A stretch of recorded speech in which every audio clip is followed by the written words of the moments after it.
support our coverage with a free account on Privacy, the service that keeps you protected when shopping online.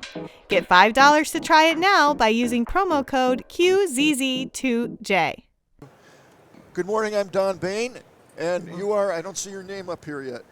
Good morning, Don. I'm Laetitia. Laetitia with FACIL'iti. How are you today? I'm doing great, thank you. Are you having a good time at CES? I'm having a fantastic time. Fantastic? Yes, absolutely. Is this your first time here? No, it's not my first time here, but it's my first time at the Eureka Park with the startups. Okay. So it's a great place to be. Okay, tell us a little about your company, what you do, and why we're here. Yeah, I'm working for a French startup called FACIL'iti. Okay. We were established in 2018, and we are pioneers in assistive technologies. So in other words, we make technology work for people with disabilities. Excellent.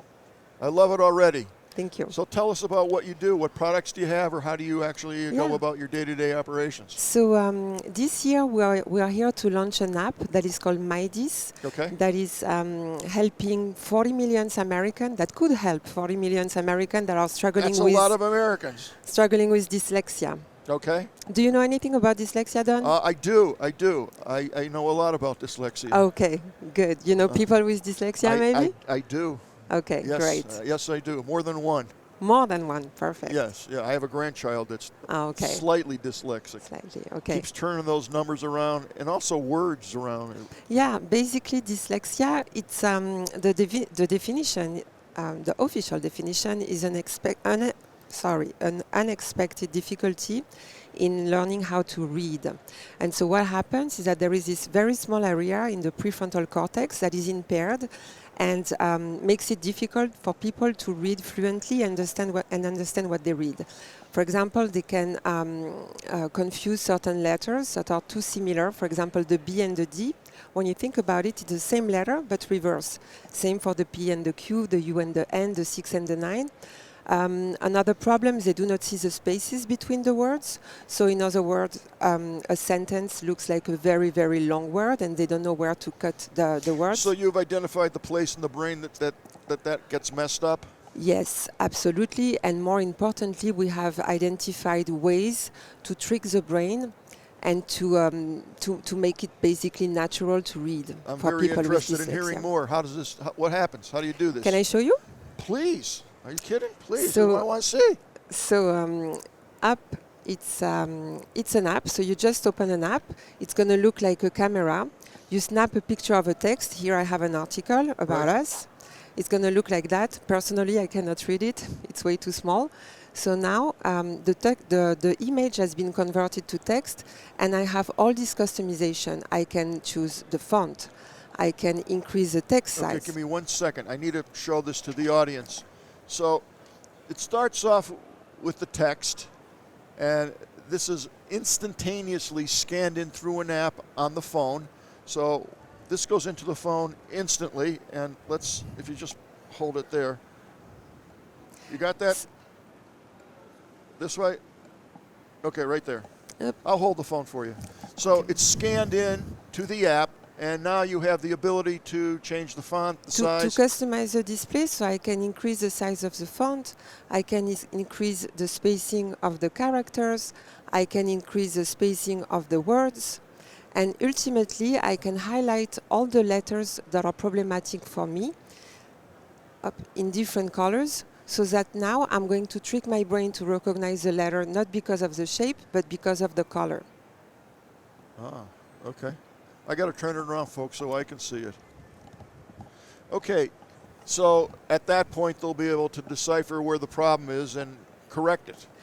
Well, at that point, we have made some tests on heavily dyslexic people that were able to understand about 10% of what they are reading.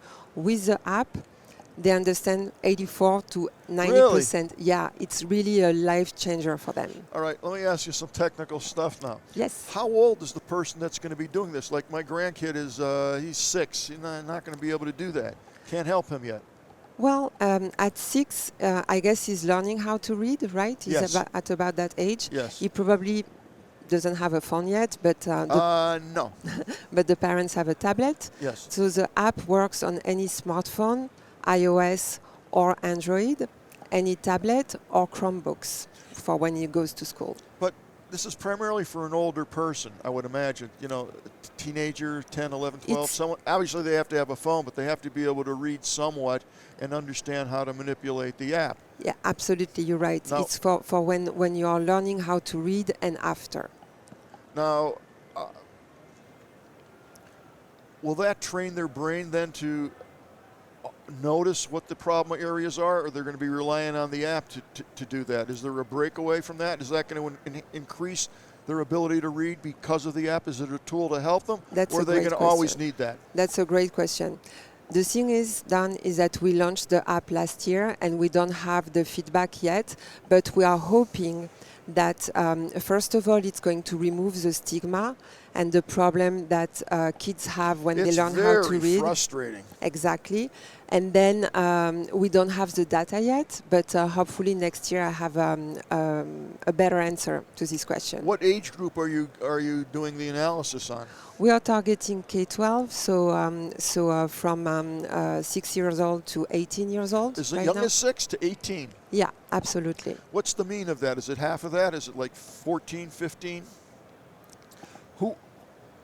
Where are most of your testing results done? Is there a bar curve there, a bell curve rather, that's going to show you the? It's the most significant age group is 8 to 10.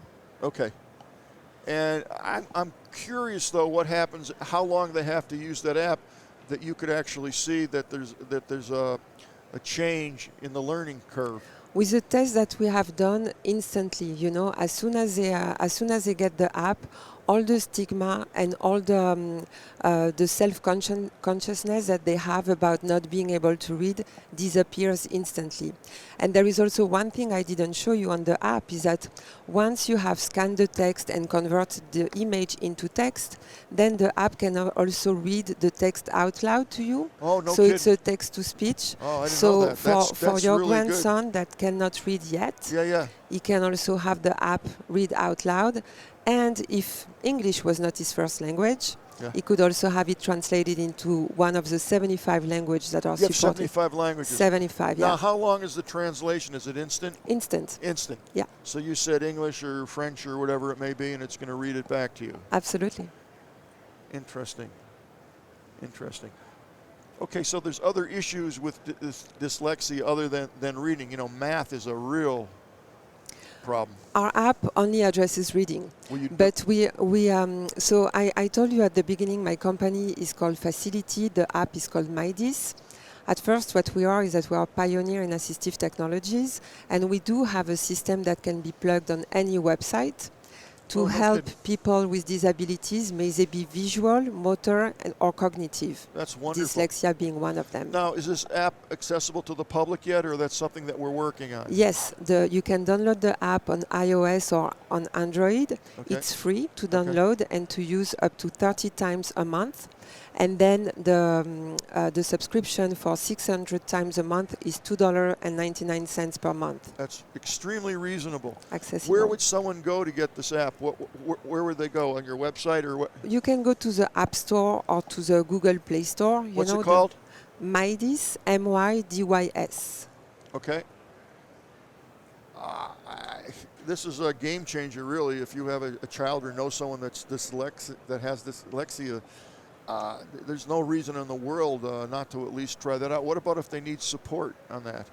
We have web email-based support 24/7. So you can get support on it? Yes, absolutely. That's fascinating. Yes. How is your company going to make money? Because you're not going to get rich on $2 a month. Well, I told you there are 40 million Americans that are suffering with dyslexia. It's the numbers game. It's the numbers. So you multiply it's 40 million times 3. Exactly. That's a lot of money. That's how we're getting rich. Okay, that's great. What other things are you working on? We are working on with our other product on making websites accessible to people with disabilities. So our clients are the website owners. Yes. And we have a solution that we can plug on the top of the website, and that has filters that help navigating the website for people with visual, motor, and cognitive disabilities. Yeah. Wow. We're committed to helping this minority because it's 20 to 25% of the population. So we're talking about a lot of people to help. I think it's more than that, but Wow. You think? I do. Well, the CDC says 20 to 25%, and I'm going to choose to believe the CDC. Sorry. That's okay. That's okay. Well, thank you very much for joining us today. I appreciate it. One more time, can you give our folks the website where they can look up some of these products? And you got to download this app. Really, really fabulous. Yeah, our website is www.facil-et.com, and the app is called MYdys, MYdys, and you can download it on the App Store or on the Google Play Store. Okay, this interview will be posted on YouTube and everywhere the tech podcasts are. So, if you don't remember this, go back.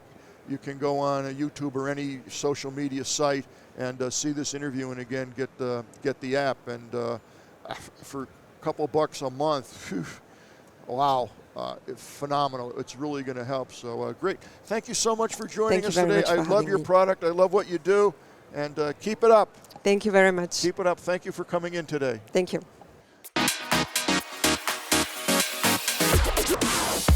The Tech Podcast Network CES 2024 coverage is executive produced by Michelle Mendez. Technical directors are Kurt Corliss and Adam Barker. Associate producers are Nancy Ertz, Clinton Millsap, Sergio Velasquez, and Terry Willingham. Voiceover by Aaron Hurst.